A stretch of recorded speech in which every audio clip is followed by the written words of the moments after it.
Cette planète est d'une légèreté comparable à celle de ce petit morceau de peluche accroché à votre pull.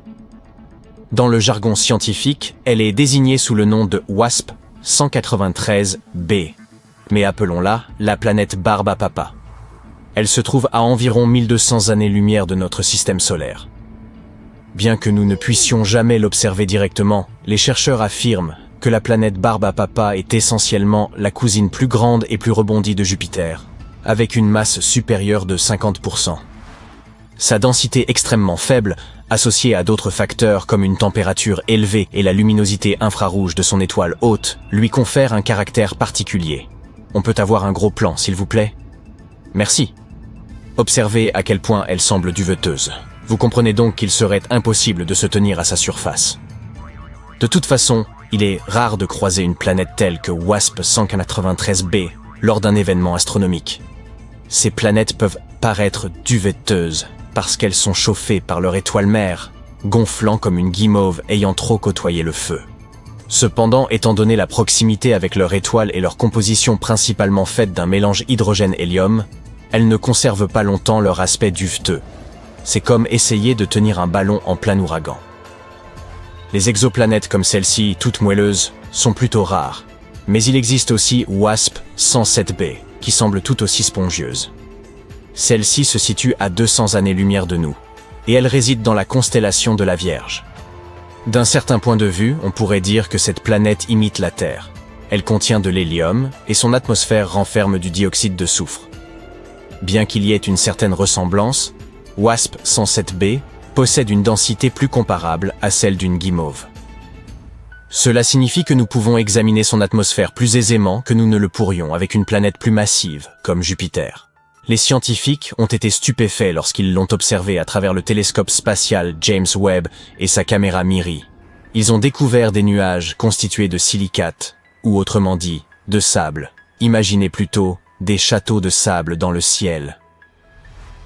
Ces nuages de sable se trouvent dans la partie supérieure de l'atmosphère de WASP 107b, où la température est d'environ 500 degrés. Normalement, il faudrait 1000 degrés Celsius pour créer ce type de nuage, ce qui laisse les scientifiques perplexes. Comment ces particules de sable ont-elles pu atteindre une telle altitude?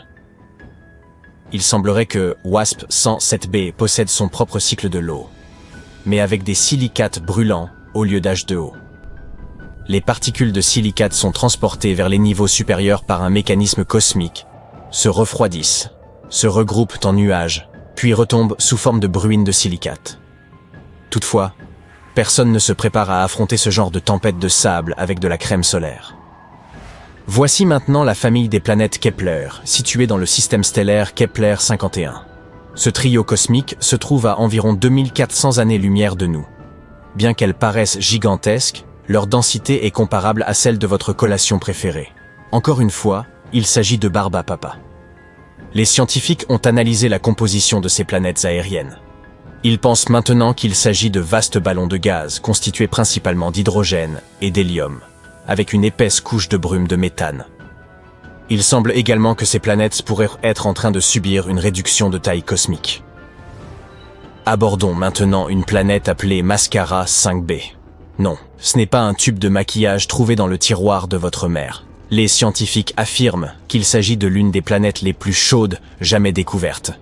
Ils la qualifient de Jupiter surchauffé, exhibant une taille impressionnante, presque 2 fois supérieure à celle de Jupiter. La température du jour atteint environ 2700 degrés Celsius, tandis que celle de la nuit descend à 2300 degrés Celsius. Aucune forme de vie ne pourrait survivre dans de telles conditions. À vrai dire, c'est la deuxième température nocturne la plus élevée jamais enregistrée. Pour mettre cela en perspective, la température de la lave en fusion varie entre 700 et 1250 degrés Celsius. Ainsi, cette planète est bien plus chaude que de la roche en fusion. Sa température dépasse même le point de fusion de la plupart des métaux, qui est d'environ 2000 degrés Celsius. Les scientifiques affirment que la chaleur extrême de cette planète est comparable au gaz d'échappement d'un moteur de fusée. En 2005, une étoile célèbre nommée... Attendez. Est-ce un nom ou un numéro de téléphone? Peu importe. L'étoile HD 189733 a une sœur brûlante au nom très similaire, puisqu'elle est désignée HD 189733b. Cette planète ressemble à un décor de film de science-fiction avec son apparence envoûtante de marbre bleu selon la NASA. Cette apparence serait due à une atmosphère saturée de nuages brumeux imprégnés de verre. La pluie y est constituée de précipitations de verre qui s'abattent en biais à cause des vents violents, soufflant à une vitesse de 8700 km/h. Et effectivement, elle mérite ce sobriquet de sœur brûlante. Les scientifiques ont mesuré les températures diurnes de ce monde cauchemardesque. Elles sont d'environ 930 degrés Celsius. Donc, lorsque la pluie tombe sur cette planète, il s'agit plutôt de verre en fusion que des averses d'eau habituelles. Saviez-vous que l'espace était envahi de guêpes? On parle bien sûr des planètes appelées WASP. Prenez WASP 76b par exemple. Cette planète ardente, semblable à Jupiter, est si extraordinaire qu'il y pleut du fer la nuit. Et le côté diurne n'est pas en reste, avec une température d'environ 2400 degrés Celsius. WASP 76b est peut-être légèrement plus petite que Jupiter, mais ne vous fiez pas à sa taille. Située à 640 années-lumière de la Terre, cette boule de feu possède un climat terrifiant dû à son orbite extrêmement resserrée. Voyez-vous, ces géantes gazeuses, surnommées Jupiter chaudes, apprécient de la chaleur et se trouvent très près de leurs étoiles hôtes.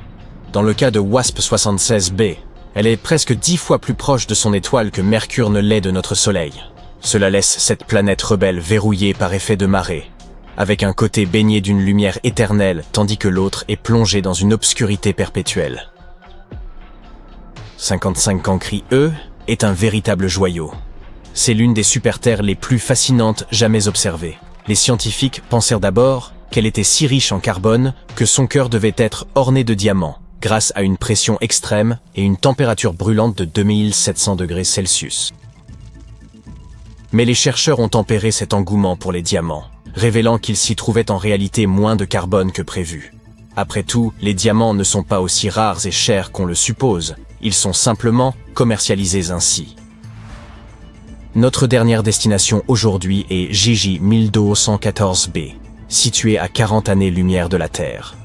Cette planète est une version surdimensionnée de la Terre, presque 3 fois plus grande en diamètre et 7 fois plus massive. Elle orbite autour de son étoile naine rouge plus rapidement que vous ne pouvez finir une pizza, accomplissant une révolution complète en seulement 38 heures.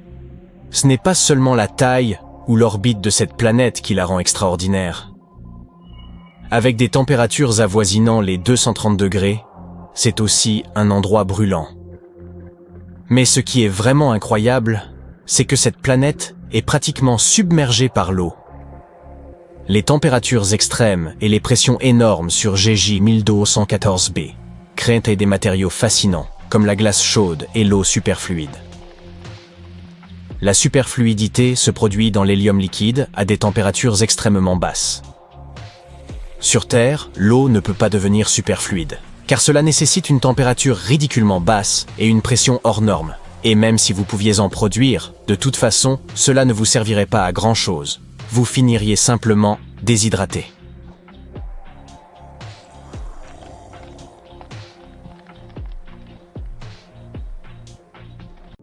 Cette planète, oui, celle-là, ne devrait pas exister, mais elle existe.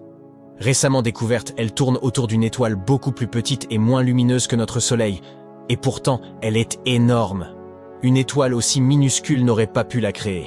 C'est un peu comme de trouver un œuf d'autruche dans un poulailler. Une équipe de l'université de Penn State a mis au point un outil, le détecteur de planètes de zones habitables. Il s'agit d'un instrument censé trouver des planètes autour d'étoiles peu lumineuses et froides. Il est relié à un grand télescope au Texas. L'outil examine la lumière des étoiles dans ce qu'on nomme le proche infrarouge, c'est-à-dire au-delà de ce que nos yeux peuvent voir. Ce gadget peut repérer quand une étoile change de vitesse en raison d'une planète. Si le mouvement d'une étoile change légèrement, cela signifie qu'il doit y avoir une attraction gravitationnelle à proximité. Il y a quelques années, cette technique a permis de trouver la première exoplanète connue autour d'une étoile semblable à notre Soleil. Aujourd'hui, nous avons amélioré cette méthode pour effectuer des mesures plus précises. Notre principal objectif est de trouver des planètes semblables à la Terre. Elles doivent être rocheuses est située dans des zones habitables, c'est-à-dire dans des régions où de l'eau liquide pourrait exister. La technique Doppler n'est pas encore très efficace pour trouver ce genre de monde, mais elle fonctionne assez bien pour les étoiles froides et peu lumineuses. C'est ainsi que nous avons découvert l'impossible LHS 354b.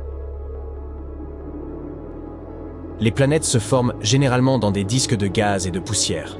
Imaginez un nuage plat, en rotation, composé de minuscules particules. Ces particules se rassemblent et se collent les unes aux autres. Au bout d'un certain temps, elles finissent par se combiner pour former un noyau solide.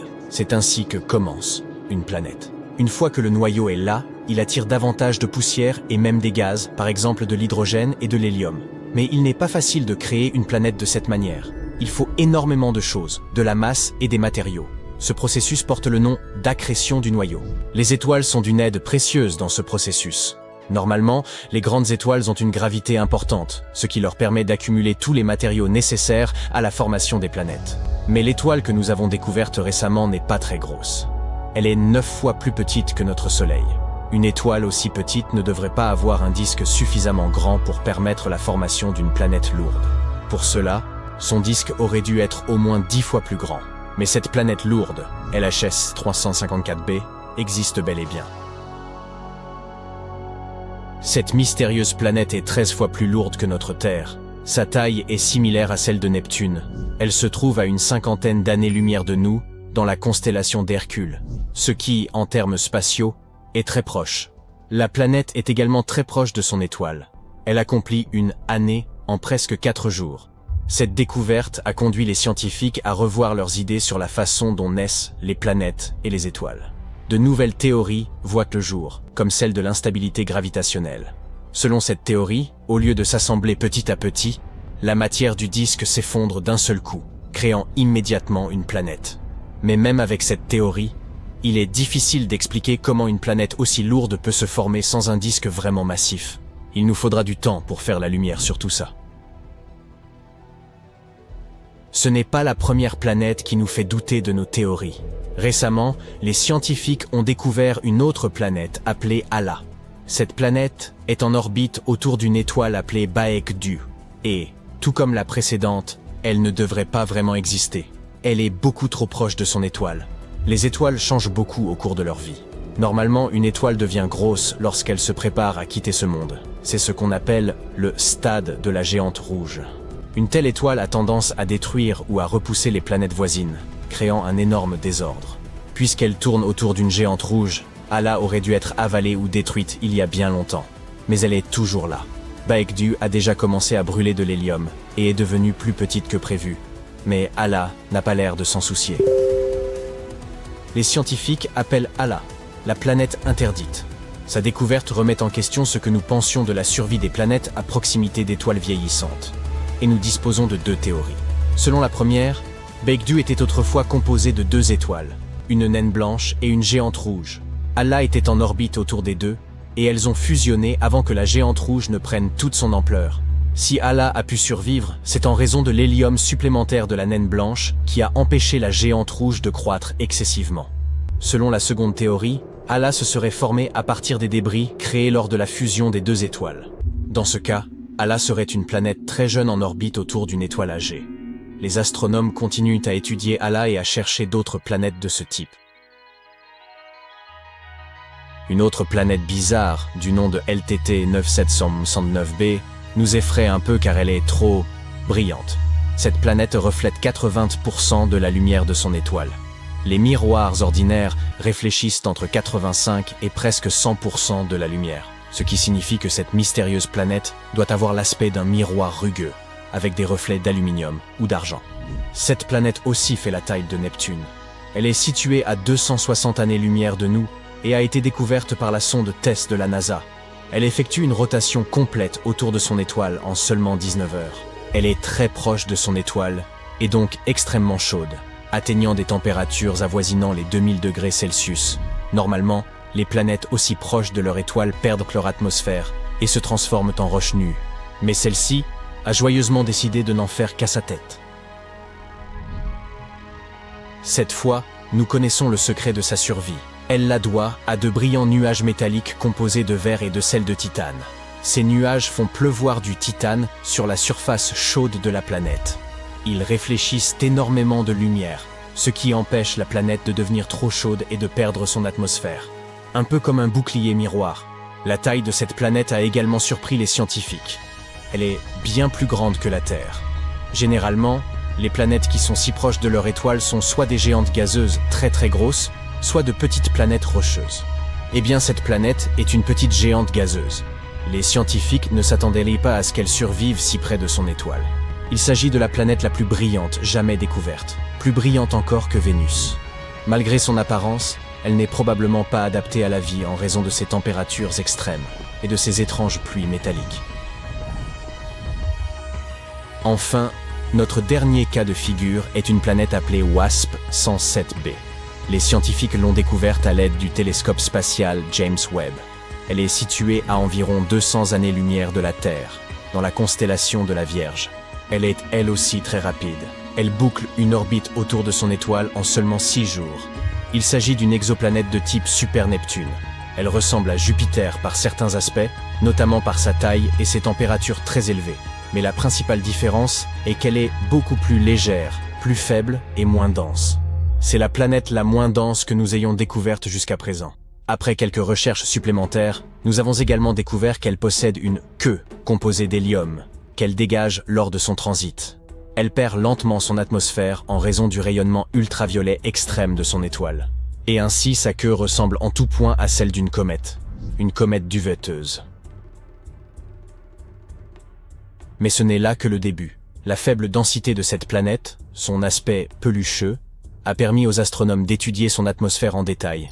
Et ils ont découvert des éléments surprenants, comme de la vapeur d'eau et des nuages, constitués de fines particules de silicate, qui ressemblent à du sable très fin. Son étoile haute n'émet pas beaucoup de lumière à haute énergie, mais comme WASP-107b est très peu dense, cette lumière peut pénétrer profondément dans son atmosphère.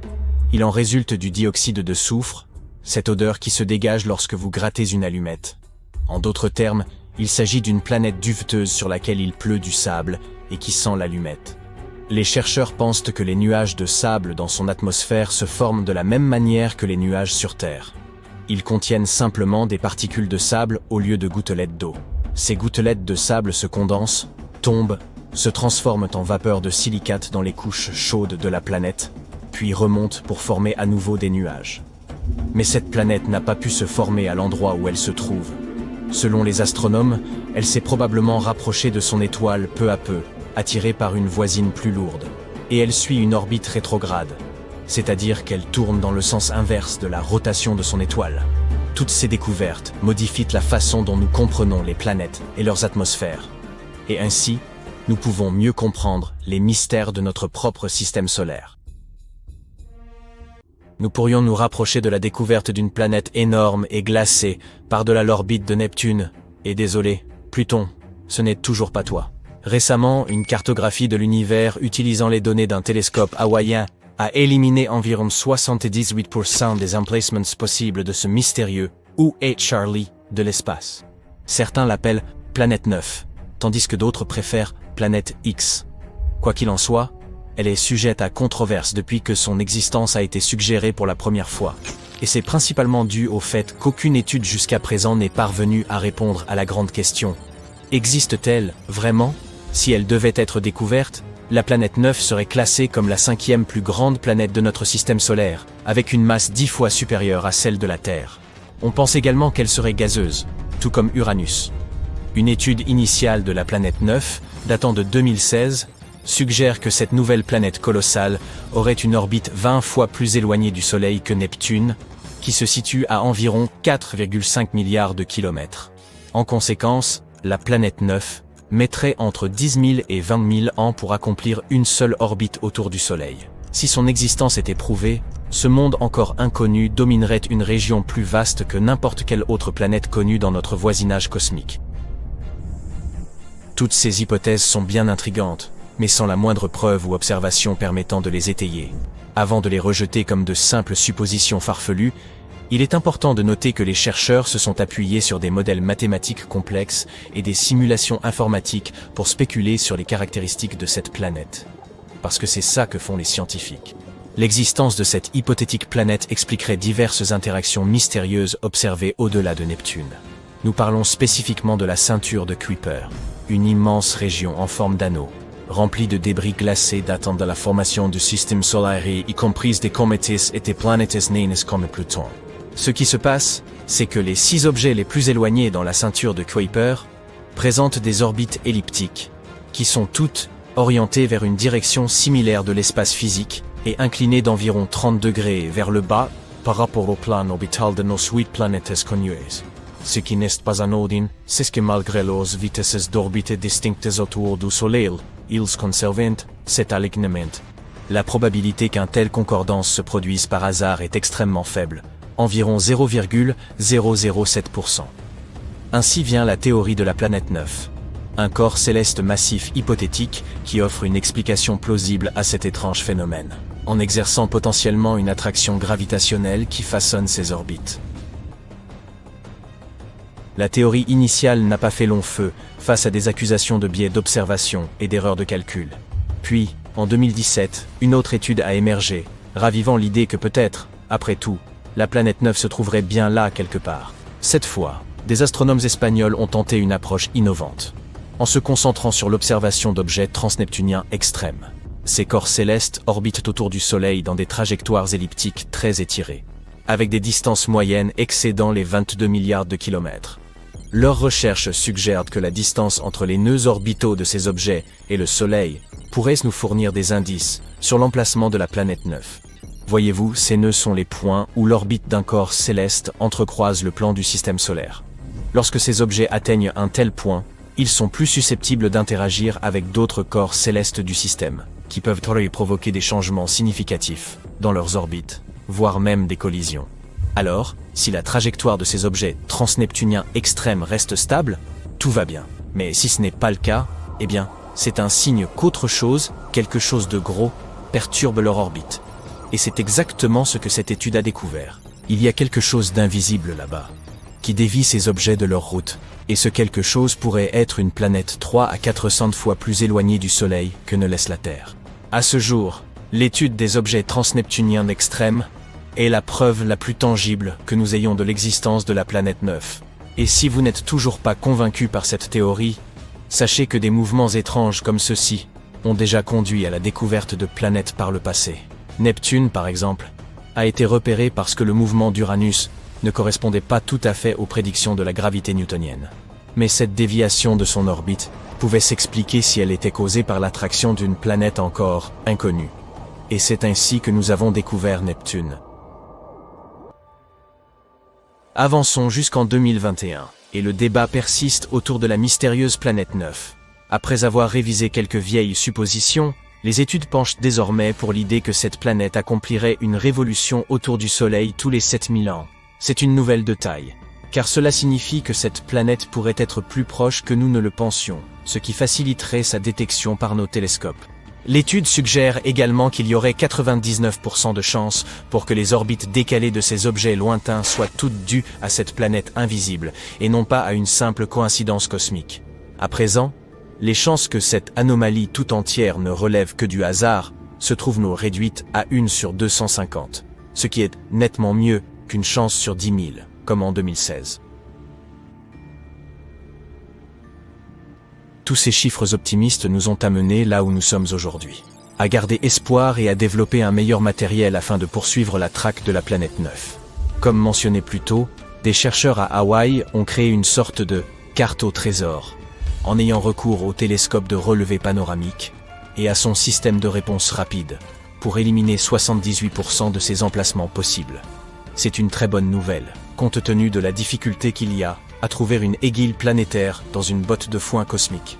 Mais malheureusement, la planète 9 demeure insaisissable dans les confins obscurs de notre système solaire. Les passionnés sont toujours convaincus de son existence et pensent que ce n'est plus qu'une question de temps avant que nous ne célébrions la découverte d'une nouvelle voisine. Ils fondent leurs espoirs sur l'observatoire Vera C. Rubin, qui est actuellement en construction au Chili, et qui devrait être pleinement fonctionnel d'ici la fin de l'année 2025. Au cours des 10 prochaines années, cet observatoire balayera l'intégralité du ciel de l'hémisphère sud toutes les quelques nuits avec un télescope de 8 mètres, équipé de la plus grande caméra numérique au monde, L'idée est de cataloguer tout le système solaire jusqu'au-delà de Neptune et de suivre les mouvements de millions d'objets célestes, y compris les débris spatiaux, les astéroïdes, les comètes et les autres étoiles. Si la planète 9 se trouve effectivement là-bas, ce télescope de nouvelle génération pourrait être celui qui y parviendra. L'existence de cette mystérieuse planète est loin d'être acceptée par toute la communauté scientifique. C'est simplement parce que la planète 9 n'est pas la seule explication aux phénomènes étranges qui se produisent par-delà Neptune. Une théorie suggère qu'un groupe d'objets distants, tels que des planètes naines, des comètes ou des lunes, pourrait influer collectivement sur les orbites des objets transneptuniens extrêmes. D'autres croient qu'un trou noir serait à l'origine de tout cela. Ces masses ultra compressées sont parmi les objets les plus denses de l'univers, potentiellement capables d'affecter les orbites d'autres objets, comme on le suppose pour cette fantomatique planète 9. Une autre théorie audacieuse suggère que notre compréhension actuelle des lois de la gravité serait erronée, ou plutôt incomplète. Cette dernière, connue sous le nom de dynamique newtonienne modifiée, propose que ces distants objets glacés exhiberaient ce comportement étrange, non pas en raison de l'ingérence d'une autre planète, mais plutôt parce que l'immense champ gravitationnel de la Voie lactée influe sur eux. Toutefois, même les partisans de cette théorie reconnaissent qu'il est trop tôt pour en tirer des conclusions définitives, et des recherches beaucoup plus approfondies sont encore nécessaires. Alors que nous poursuivons sans relâche notre traque de la planète 9, certains astronomes y sont allés encore plus loin, en suggérant l'existence d'une hypothétique planète Dix. Celle-ci aurait une masse et une taille similaires à celle de Mars ou de la Terre, et se trouverait aux confins de la ceinture de Kuiper. Mais voici le truc. Si cette supposée planète Dix est effectivement aussi réduite que les scientifiques le pensent, elle pourrait ne pas avoir une gravité suffisante pour dégager son orbite des débris environnants. Et c'est assez semblable à ce qui se passe avec Pluton. C'est l'une des raisons pour lesquelles elle a été rétrogradée en 2006. Alors, en effet, mieux vaut ne pas trop s'emballer.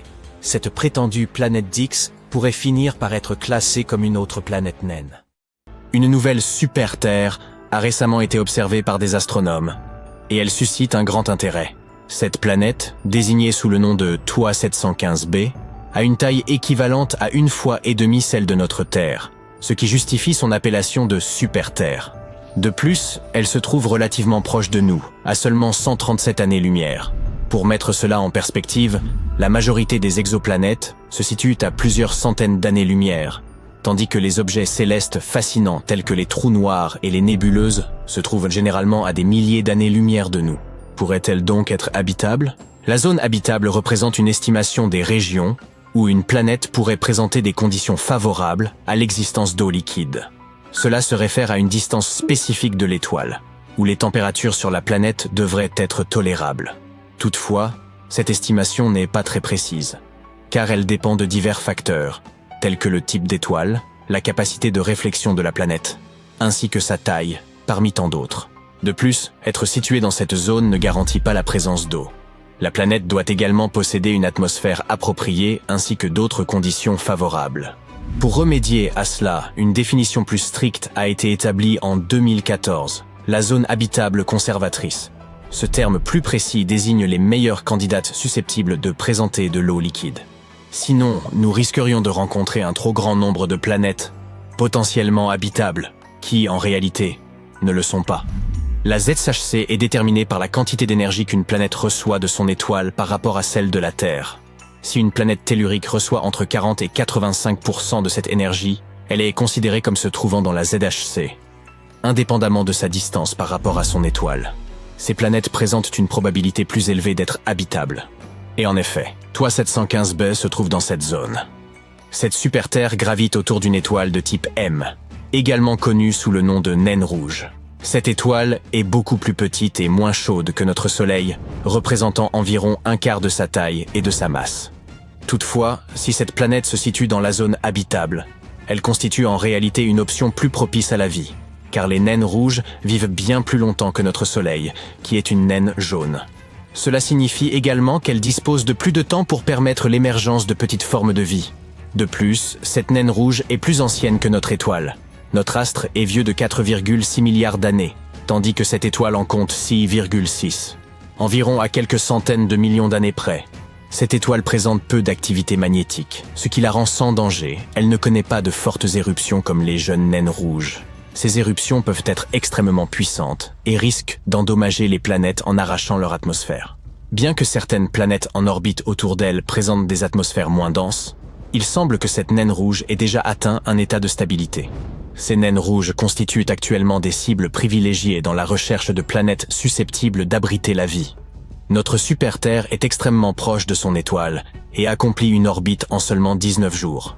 Étant donné la petite taille de l'étoile et la proximité de la planète, le passage de celle-ci devant son astre se produit fréquemment et de manière très distincte. Cela facilite l'étude de son atmosphère par des télescopes comme James Webb, nécessitant ainsi moins de temps d'observation. En parlant du télescope spatial James Webb, celui-ci nous plonge dans une nouvelle ère de compréhension des planètes lointaines au-delà de notre système solaire. Imaginez pouvoir déterminer quel gaz compose l'atmosphère d'une planète à des millions d'années-lumière. James Webb nous aidera à déceler ces mondes potentiellement habitables. En ce moment, il s'emploie à vérifier si TOA 715b possède une atmosphère. Si tel est le cas, elle pourrait être plus facilement détectable par rapport à une planète plus sèche et plus dense. Cela susciterait un grand enthousiasme, car cela indiquerait un environnement propice à la vie. En outre, il pourrait y avoir une autre planète dans ce système, également située dans la zone habitable. Son existence n'est pas encore confirmée, ce n'est qu'une candidate au nom extravagant. Mais si elle se révèle exister, elle serait comparable à la Terre en termes de taille, devenant ainsi la plus petite planète observée dans la zone habitable par le télescope TESS. Une autre caractéristique fascinante de TOA 715b est qu'elle pourrait non seulement abriter de l'eau, mais également être un véritable monde aquatique. Une planète océanique désigne un type de planète entièrement recouverte par un océan ou possédant des océans souterrains. Ces planètes ne peuvent avoir que très peu de terres émergées, et parfois, elles peuvent même être submergées par d'autres liquides, comme de la lave ou de l'ammoniac. En ce qui concerne les planètes situées en dehors de notre système solaire, notre technologie actuelle ne nous permet pas d'observer directement l'eau à leur surface. Les scientifiques se concentrent plutôt sur la détection de la vapeur d'eau dans l'atmosphère, ce qui peut indiquer la présence d'eau liquide en dessous. Bien sûr, nous nous interrogeons également sur la possibilité de vie sur ces planètes, en espérant qu'elles ne prennent pas la forme de monstres de type Léviathan. Nos modèles suggèrent que les planètes océaniques pourraient être assez répandues dans notre galaxie. Cela signifie qu'il pourrait y avoir de nombreux mondes océaniques encore à découvrir. Cependant, la partie la plus captivante concernant TOA 715b est qu'elle se situe dans ce que l'on désigne comme l'écart de Fulton. Si nous dressons une liste des planètes, nous observerons celles qui sont plus grandes ou plus petites que la Terre. Cependant, un vide apparaît soudainement pour les corps célestes, mesurant 1,5 fois à 2 fois la taille de notre planète. Où sont-ils passés ? Cette lacune suscite l'intérêt des scientifiques, car elle révèle des informations sur la manière dont les planètes se forment et évoluent au fil du temps. Il ne s'agit pas d'une absence de formation de planètes dans cette fourchette de taille. En réalité, elles commencent souvent plus grandes puis perdent une partie de leur masse, comme un ballon qui se dégonflerait lentement. Cela pourrait être dû à la manière dont elles orbitent autour de leurs étoiles, qui peuvent éliminer une partie de leur masse, à l'instar de notre Soleil qui interagit avec le gaz des comètes. Cet écart recèle de nombreux mystères, et des planètes comme notre nouvelle super-Terre pourraient me fournir de précieux indices pour nous aider à les percer. Nous ne savons pas encore si ce phénomène existe autour des naines rouges. Il est possible qu'il s'agisse d'une différence de densité chez ces planètes, plutôt que d'une question de taille. Ainsi, l'étude de cette planète nouvellement découverte devient d'autant plus intéressante. Elle nous permettra d'en apprendre davantage sur les étoiles lointaines et leurs planètes. On a mentionné TESS un peu plus tôt. Le satellite TESS de la NASA, ou Transiting Exoplanet Survey Satellite, a été lancé il y a 6 ans et a depuis connu un succès remarquable. La NASA a lancé TESS parce que nous avions déjà identifié plus de 5000 planètes en orbite autour d'autres étoiles, principalement grâce au télescope Kepler. Cependant, Kepler a surtout détecté de grandes planètes qui ne ressemblent pas forcément à la Terre. Nous avons donc décidé d'orienter TESS vers la recherche de planètes plus petites, de taille terrestre, autour d'étoiles brillantes et proches, ce qui facilitera leur étude au moyen de télescopes futurs. Voici comment cela fonctionne. La caméra observe les étoiles et scrute les variations de leur luminosité. Si celle-ci diminue subitement pendant un certain temps avant de revenir à la normale, cela peut indiquer qu'une planète passe devant l'étoile. Cependant, les étoiles peuvent aussi s'assombrir pour d'autres raisons, comme des éruptions ou des taches sombres à leur surface. C'est pourquoi il est essentiel de prendre ces données avec des pincettes. TESS nous fournit des informations sur la taille et l'orbite de ces planètes. Ensuite, les télescopes terrestres aident à déterminer leur masse. Grâce à ces 3 paramètres, nous pouvons comprendre la composition des planètes et savoir si elles sont telluriques comme la Terre ou gazeuses comme Jupiter. Et oui, mieux vaut éviter Jupiter après une soirée cassoulet. Un exemple des découvertes réalisées par TESS est le système TOI 700. C'est là qu'il a mis au jour sa première planète semblable à la Terre, TOI 700d. Cette exoplanète orbite également autour d'une naine rouge et se trouve encore plus près de nous, à environ 100 années-lumière. Malheureusement, il est peu probable qu'elle soit habitable en raison des températures extrêmes qui y règnent. Une autre grande découverte a eu lieu dans le système Ô-microscopie. TESS a détecté une planète environ 4 fois plus grande que la Terre, ainsi qu'une autre presque 3 fois plus grande. Ce système est devenu une zone clé pour étudier la formation et l'évolution des étoiles et des planètes au fil du temps. TESS a également observé une variété d'autres découvertes passionnantes, comme des supernovas et des mondes brûlants. À l'aube de sa 6e année, nous pouvons donc nous attendre à encore plus de découvertes fascinantes.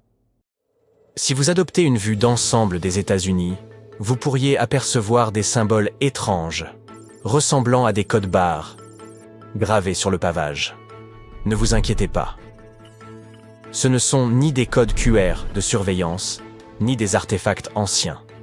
Au XXe siècle, ces symboles étaient utilisés pour calibrer les caméras aériennes et satellitaires. De près, vous verrez qu'ils ont été réalisés avec de la peinture noire ou blanche sur du béton ou de l'asphalte. Ils sont généralement plus petits qu'un terrain de basket-ball et comportent un ensemble de lignes en forme de barres organisées. Les avions et les satellites les utilisaient pour peaufiner leur équipement d'imagerie. C'est comme une échelle de Snellen pour les caméras, déterminant leurs limites de résolution optique. De nos jours, nous n'avons plus besoin de ces cibles, car notre technologie a évolué. Ainsi, ces grands codes barres sont devenus à peu près inutiles. Mais vous pouvez toujours trouver des dizaines d'entre eux disséminés à travers les États-Unis, y compris sur le site d'essai du Nevada, à Fort Huachuca en Arizona, à la base aérienne de Travis en Californie, et dans d'autres parties du monde également. Toutefois, la taille ne compte pas toujours lorsqu'il s'agit d'observer quelque chose de sinistre depuis le ciel. Prenons le phytoplancton, par exemple. Ces minuscules bactéries peuvent sembler insignifiantes, mais lorsqu'elles se regroupent, elles créent une œuvre d'art aquarelle époustouflante qui peut être vue depuis l'espace. De près, vous ne pouvez même pas voir ces petites plantes. Mais grâce aux images satellites de la NASA, nous pouvons témoigner des immenses floraisons qu'elles forment. Il semble qu'ils prennent le contrôle de l'océan. Ces floraisons de phytoplancton sont comme des poussées de croissance explosives pour ces plantes, se produisant en un clin d'œil. Heureusement, les satellites surveillent leur expansion et s'assurent qu'ils ne causent aucun problème pour notre environnement. De toute façon, pas besoin de monter dans le ciel pour voir des choses effrayantes. Prenez ces lumières étranges à Marfa, une superbe petite ville d'art dans l'ouest du Texas. Ces mystérieuses lumières de Marfa apparaissent la nuit près de l'autoroute 67 dans le désert. Ce sont des points lumineux lointains de différentes couleurs qui pulsent et scintillent, devenant plus brillants, puis s'estompant. De plus, elles se déplacent rapidement, volant au-dessus des plantes du désert comme si elles avaient des rendez-vous. Certaines personnes disent que ce ne sont que des phares de voitures, des lumières de ranch, des feux de camp ou d'étranges réflexions dans l'atmosphère. Mais les personnes qui les ont réellement vues jurent que ces lumières sont comme rien de ce qu'ils n'ont jamais vu auparavant. Ces lumières fantômes effraient les gens depuis la fin des années 1800, quand les premiers colons les poursuivaient dans le noir, pour finir les mains vides. La ville de Roswell au Nouveau-Mexique est célèbre pour les phénomènes paranormaux et secrets. En 1947, il y avait un gars et son fils qui se détendaient sur leur ranch quand ils sont tombés sur des débris métalliques étranges qui étaient super légers. Ils ont pris quelques morceaux des débris et les ont apportés au shérif de Roswell, qui a ensuite contacté le colonel Blanchard, le grand responsable du groupe composite de la base aérienne de l'armée de Roswell. Alors qu'ils tentèrent de comprendre ce que pouvait bien être cette épave, un officier du renseignement est allé de l'avant et a annoncé publiquement que le Roswell Army Airfield avait réellement mis la main sur une soucoupe volante. Pourtant, quelques décennies plus tard, l'US Air Force publiait un rapport affirmant que les débris n'étaient rien de plus qu'un ballon d'essai. Dans la chaîne de Manastash Ridge, dans l'État de Washington, il existe un trou incroyable sur la propriété d'un homme qui se fait appeler Mel Waters. Les gens disent que ce n'est pas juste un trou ordinaire, mais une porte vers une autre dimension. Pendant des années, Mel et ses voisins ont utilisé ce trou comme leur poubelle personnelle. Je veux dire, ils ont jeté dedans tout et n'importe quoi, des ordures ménagères habituelles aux appareils ménagers cassés. Le trou ne se remplissait jamais, peu importe la quantité de déchets qu'ils y jetaient.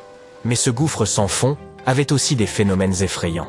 Les radios captaient des signaux étranges et même les chiens ne voulaient pas s'approcher de ce trou. Waters affirmait que parfois, un mystérieux rayon noir jaillissait du trou et les radios portatives se mettaient à jouer des mélodies du passé. Au fait, Mel a essayé de mesurer ce trou et il s'est avéré être plus profond que 2484 mètres et il n'a même pas atteint le fond. Quelque temps après, les autorités ont demandé à Monsieur Waters de leur louer sa propriété. Mais le trou a disparu comme par magie.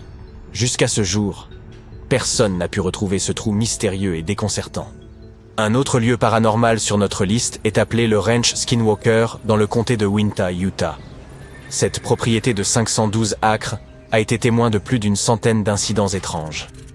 Nous parlons d'animaux disparaissant dans les airs, de champs magnétiques devenant fous, de lumières mystérieuses, et même d'animaux aux yeux rouges lumineux. Malgré tout le buzz, chaque tentative d'investigation et de reproduction de ces phénomènes s'est soldée par un échec.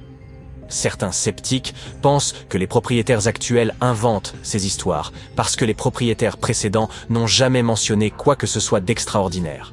Mais cela n'a pas empêché les gens de profiter de la folie. Nous avons des films, des émissions de télévision et des documentaires sur le ranch Skinwalker qui maintiennent le mystère bien vivant. Le mont Shasta, situé dans la chaîne des Cascades en Californie, jouit d'une grande réputation. Il a été le centre de nombreux mythes et légendes pendant des siècles. Les tribus indigènes de la région tenaient cette montagne en haute estime, pensant qu'une ville secrète était dissimulée à l'intérieur.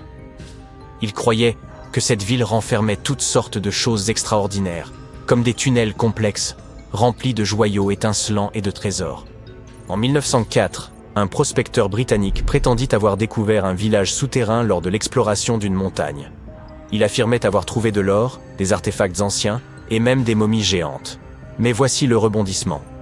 Lorsqu'il devait guider une équipe d'exploration à retourner au village, il a tout simplement disparu.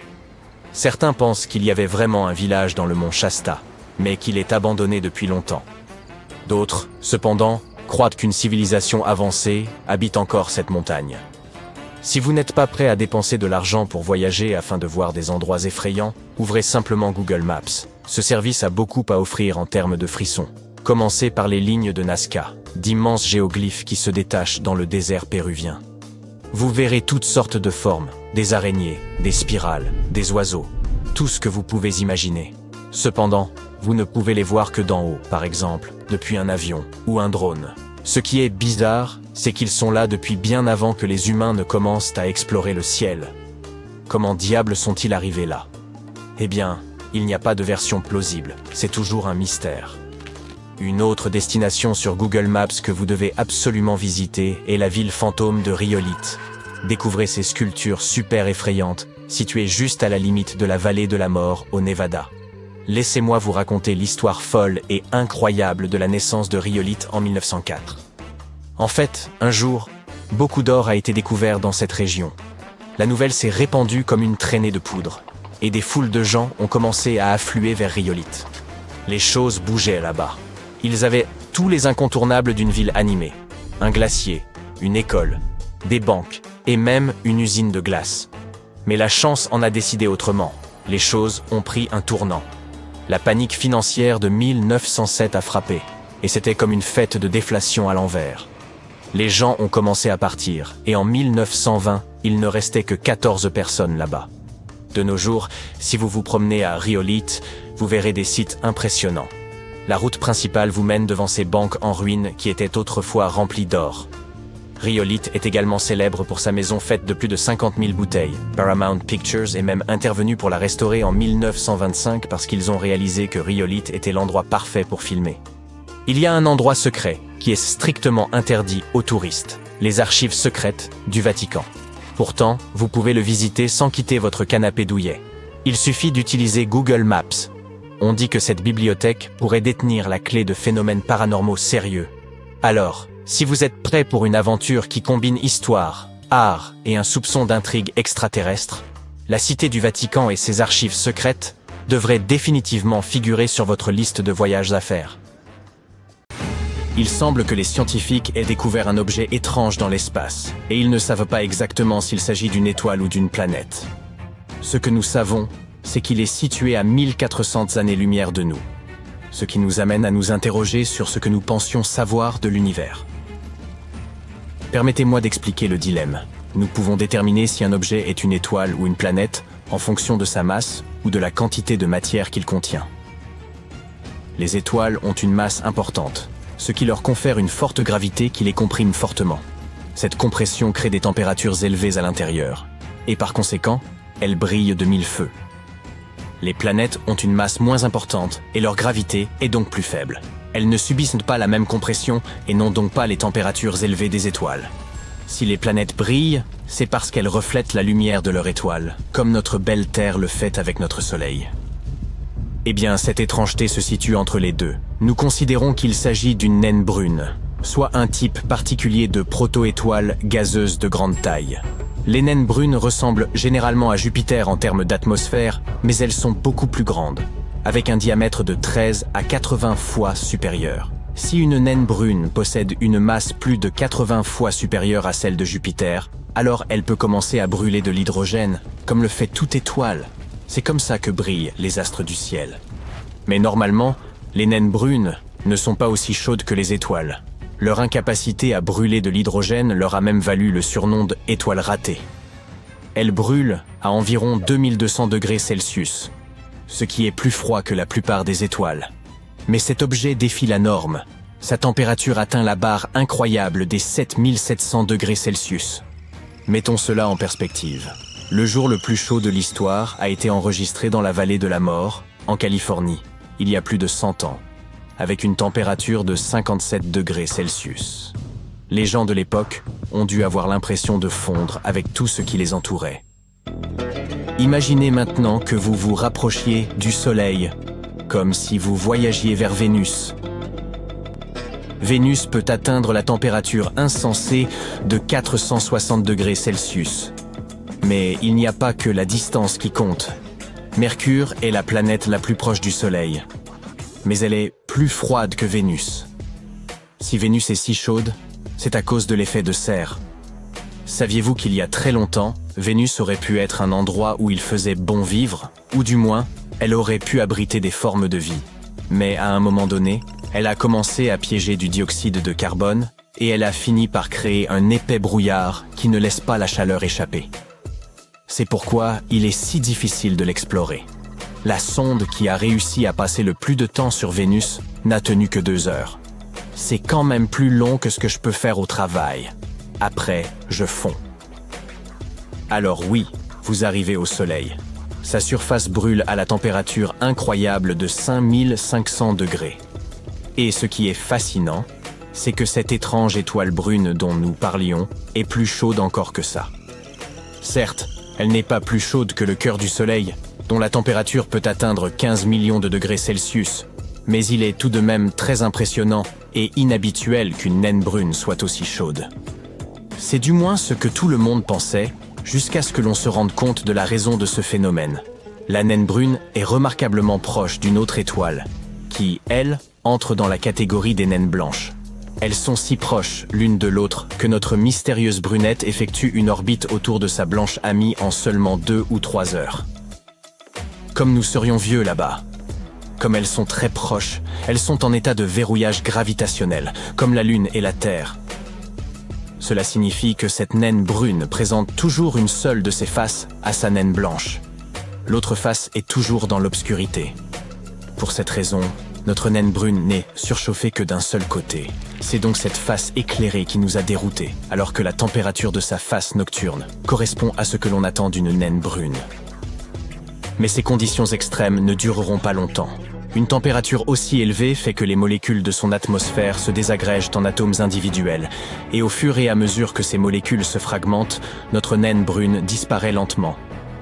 Si vous pensez que cette naine brune est chaude, que direz-vous alors d'Eta Carinae?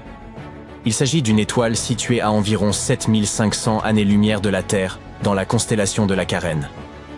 Elle appartient à une catégorie d'étoiles que l'on appelle les variables lumineuses bleues.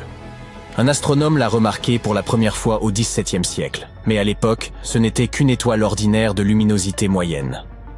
Près de 200 ans plus tard, un autre astronome est tombé dessus.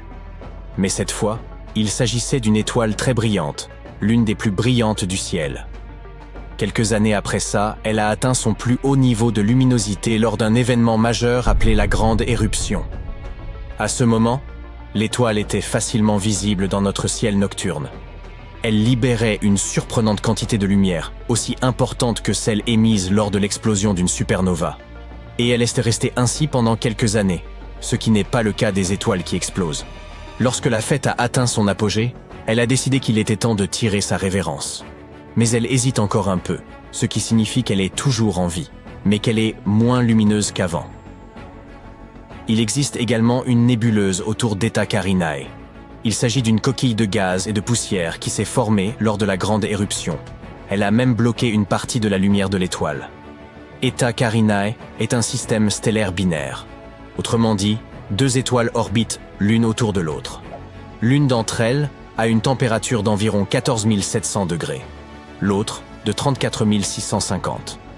L'étoile principale du système Eta Carinae, la plus massive des deux, est 100 fois plus lourde que notre Soleil. En raison de sa masse énorme, les scientifiques prédisent que cette étoile pourrait exploser lors d'un événement puissant connu sous le nom de supernova, mais pas avant plusieurs milliers d'années. Vous avez peut-être déjà deviné quel est ce phénomène le plus chaud de l'univers. Et oui, une supernova. C'est grâce à elle que l'on sait que la vie d'une étoile est terminée. Il s'agit des explosions les plus puissantes de l'espace. Elles se produisent lorsqu'une étoile entre 8 et 40 fois plus massive que notre Soleil s'effondre. Son cœur ne peut plus produire suffisamment d'énergie par le biais d'un processus appelé fusion, de sorte que l'étoile ne peut même plus supporter sa propre gravité. C'est donc une sorte d'épuisement stellaire. L'étoile ne peut plus faire face à une charge de travail si importante et son noyau lâche prise. Lors d'une supernova, les températures au cœur de l'étoile peuvent être 6000 fois plus élevées qu'au centre du Soleil. Il arrive aussi qu'un type particulier d'étoile, appelé naine blanche, redémarre soudainement sa fusion nucléaire et, boum, vous obtenez à nouveau une supernova. La supernova de Kepler s'est produite au début du XVIIe siècle et a été la dernière vraiment importante à être directement observée depuis la Terre. En moyenne, les supernovas dans notre galaxie se produisent 3 fois par siècle. Une supernova de moindre importance s'est produite en 1987, lorsqu'une supergéante bleue du nom de SN 1987A a explosé dans l'une des galaxies satellites de notre Voie lactée, le Grand Nuage de Magellan. Cette explosion a été si puissante qu'on a pu l'observer à l'œil nu, bien qu'elle se soit produite à une distance incroyable, à 168 000 années-lumière de notre planète. Quel sujet pour les beaux jours, n'est-ce pas ? Nous pouvons également parler de la chose la plus chaude jamais créée, fabriquée dans un endroit surprenant, la Suisse. Non, il ne s'agit pas d'un super chocolat chaud. Un groupe de scientifiques a créé une soupe subatomique appelée plasma de quarks et de gluons. Lors de cette expérience, la température est devenue 250 000 fois plus élevée que celle du cœur du Soleil. Le but était de recréer les conditions qui existaient peu après le Big Bang, lorsque l'univers était encore dans un état de chaos. Bien, allons encore plus loin. En théorie, les choses peuvent devenir encore plus chaudes. Avez-vous entendu parler de la température de Planck ? Il s'agit d'une température extrêmement élevée, avec des chiffres que nous ne pouvons même pas imaginer. Une supernova n'est un thé tiède comparé à cette folie. Et qui sait ce que fait la matière à ces températures ? Voilà, c'est tout pour aujourd'hui. Vous êtes de retour dans votre confortable univers. Salut! Pendant des milliers d'années, les hommes ne connaissaient que les planètes, Mercure, Vénus, Mars, Jupiter et Saturne, qu'ils pouvaient observer à l'aide de simples télescopes ou même à l'œil nu si les conditions étaient réunies. Mais en 1781, un célèbre astronome, Sir William Herschel, a découvert une nouvelle planète de couleur bleu glacé. Au début, Les gens ont cru qu'il s'agissait d'une étoile, mais par la suite, ils ont réalisé qu'il s'agissait d'une planète. Aujourd'hui, nous la connaissons sous le nom d'Uranus, une planète qui se trouve plus de 19 fois plus éloignée du Soleil que ne l'est la Terre. Elle est si loin qu'il lui faut 84 ans pour faire le tour du Soleil. Cet astronome a également découvert de nombreuses autres choses intéressantes dans l'espace, comme des étoiles doubles et des nébuleuses. Au milieu du 19e siècle, les savants ont remarqué que quelque chose tirait Uranus et modifiait étrangement son orbite. Ils ont pensé qu'il devait exister une autre planète dans l'espace, et ils ont fait appel aux mathématiques pour prédire où elle se trouverait. Finalement, ils ont découvert Neptune à l'aide d'un télescope en 1846. Elle était trop peu visible à l'œil nu en raison de son éloignement du Soleil. Tout cela était si excitant. Qui sait combien d'autres planètes pourraient se trouver là, tapies dans l'obscurité de notre propre système solaire. Au milieu du 19e siècle, des astronomes ont remarqué qu'il se passait quelque chose d'inhabituel dans le ciel. Une petite planète tellurique, nommée Mercure, se comportait de manière bien étrange. Elle ne suivait pas l'orbite prévisible que l'on attendait d'elle. L'un des astronomes se trouvait être un brillant scientifique français, Urbain Le Verrier. Il a émis une théorie selon laquelle il pourrait bien se trouver une autre planète dans notre système solaire que personne n'avait encore découverte, et elle serait située quelque part entre Mercure et le Soleil. Cette planète hypothétique, qu'il a baptisée Vulcain en référence au dieu romain de la forge, aurait une surface incroyablement chaude, et elle pourrait constituer une explication potentielle au comportement étrange de Mercure. Il n'a jamais vraiment prétendu que Vulcain était la seule chose capable de perturber l'orbite de Mercure. Mais excités par la possibilité de découvrir une nouvelle planète, les astronomes du monde entier se sont emparés de l'idée. Les gens se sont alors engagés dans une grande quête d'informations au sujet d'une planète qui n'existait pas. Certains savants ne pensaient pas qu'il était possible qu'ils aient pu manquer une autre planète aussi grande que Mercure.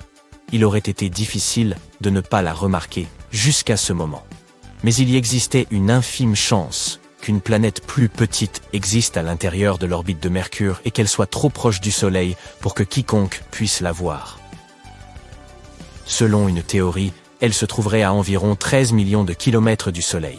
Mercure est la planète dont l'orbite est la plus excentrique de notre système stellaire, mais le point le plus proche du Soleil est d'environ 28,5 millions de kilomètres. Vulcain se trouverait donc à moins de la moitié de cette distance. Si cette planète existait, elle orbiterait autour du Soleil tous les 19 jours et 17 heures, et sa trajectoire serait inclinée d'environ 12 degrés par rapport à celle des autres planètes de notre système solaire.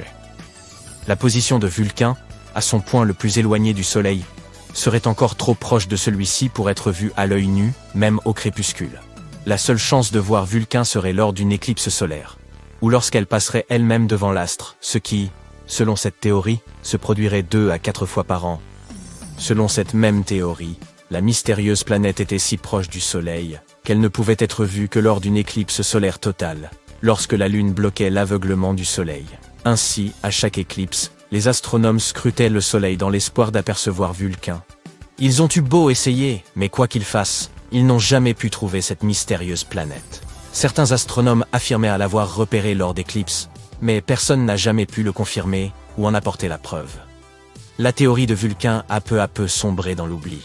Einstein avait une autre idée en tête. Tu connais sa théorie de la relativité générale, n'est-ce pas?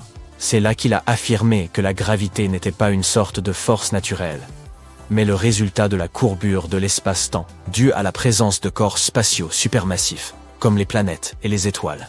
Les planètes tournent autour du Soleil, dans leur orbite habituelle, parce que l'espace-temps est courbé. Ce qui signifie que les planètes tombent en quelque sorte vers l'étoile centrale de notre système solaire.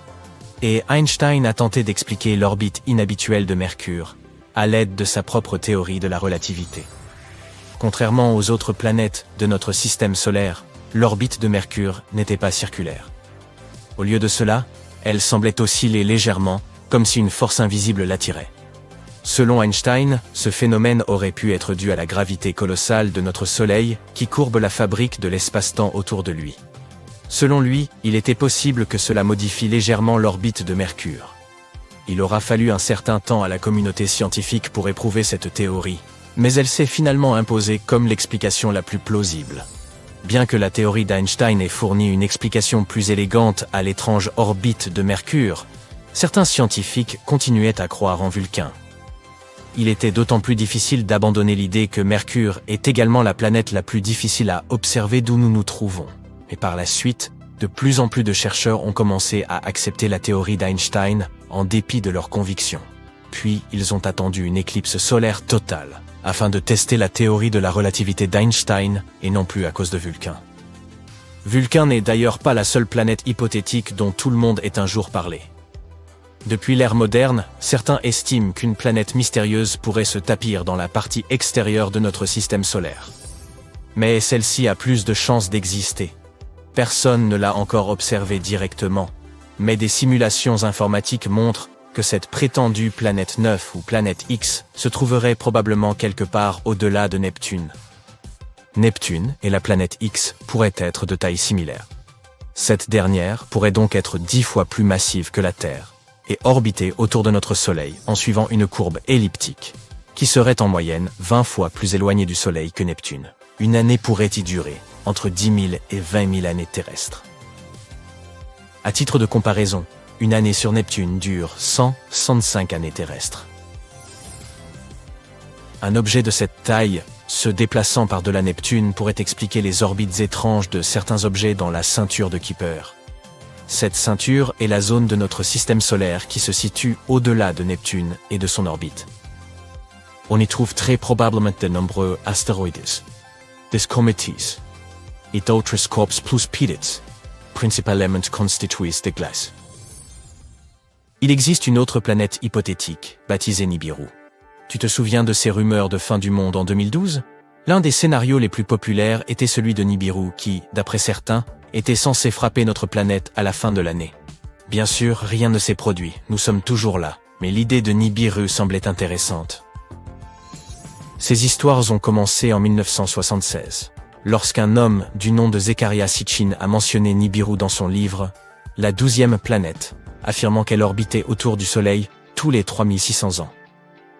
Mais il n'existe aucune chance qu'une planète avec une orbite aussi excentrique ne perturbe pas les autres planètes de notre système solaire avec sa propre gravité.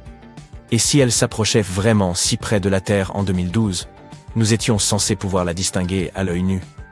Des calculs simples ont montré que Nibiru aurait été presque aussi brillante que Mars dans sa plus faible luminosité, et plus brillante que les étoiles les plus faibles que l'on puisse observer en ville. Peut-être aurons-nous plus de chance dans les 3500 ans à venir. En 2011, une comète du nom d'Helena est apparue et dont beaucoup ont pensé qu'elle pouvait être la fameuse Nibiru. Mais lorsqu'on observe les comètes et les planètes au télescope, on s'aperçoit qu'elles ont une apparence différente. La comète possède une chevelure, qui est une atmosphère gazeuse, ainsi qu'une queue, ce dont une planète est dépourvue. De plus, cette comète n'a pas percuté la Terre. Elle s'est approchée trop près de notre Soleil, puis s'est désintégrée. Les débris restants continueront à se déplacer vers le système solaire externe pendant les 12 000 prochaines années.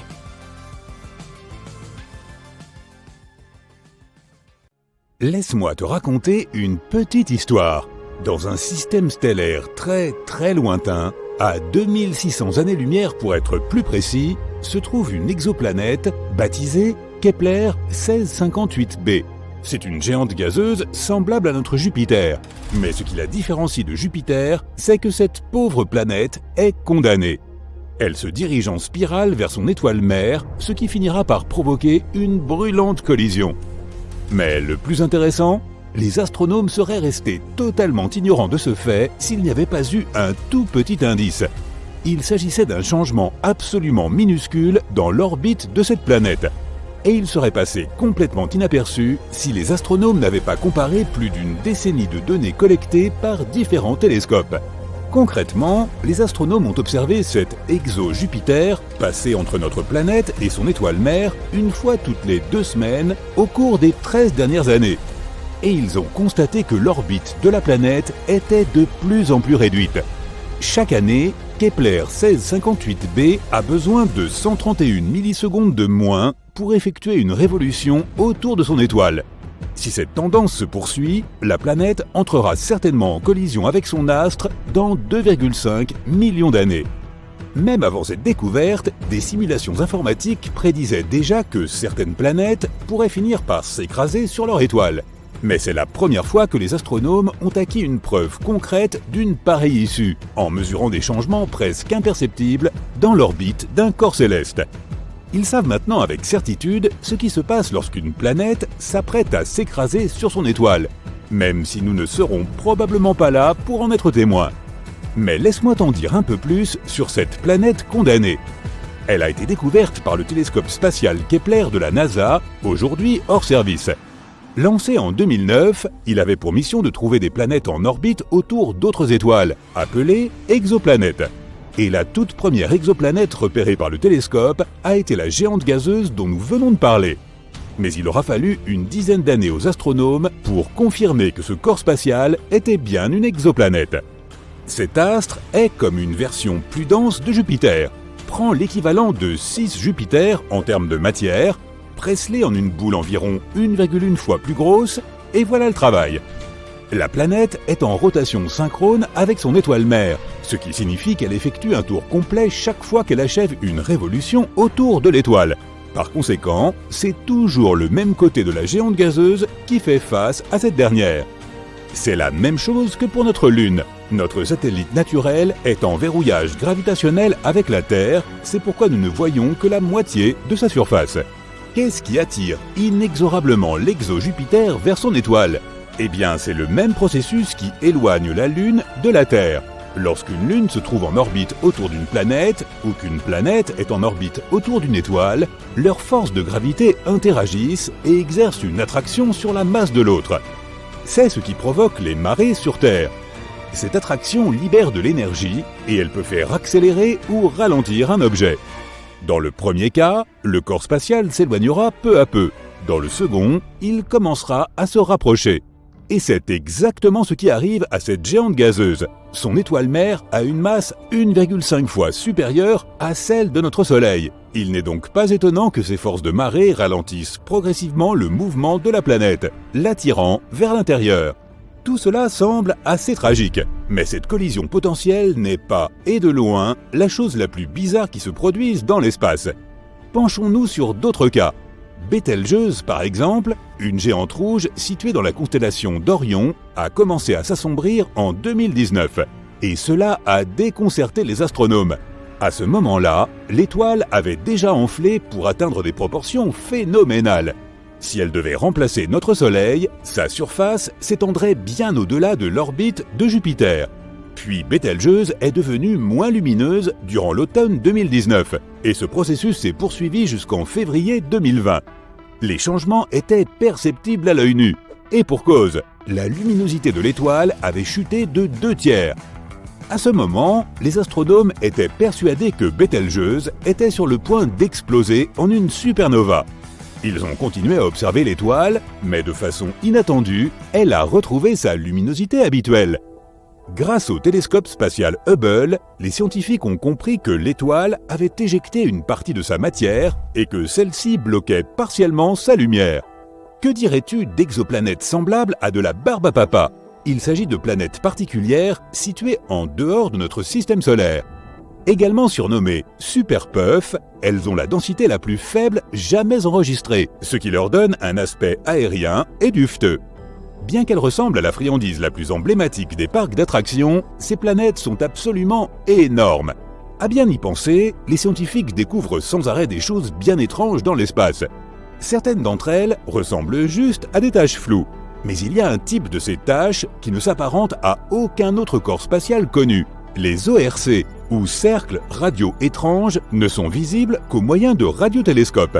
Il pourrait s'agir des restes de supernovas, mais certains astronomes vont jusqu'à affirmer qu'ils pourraient être l'entrée de trous de verre.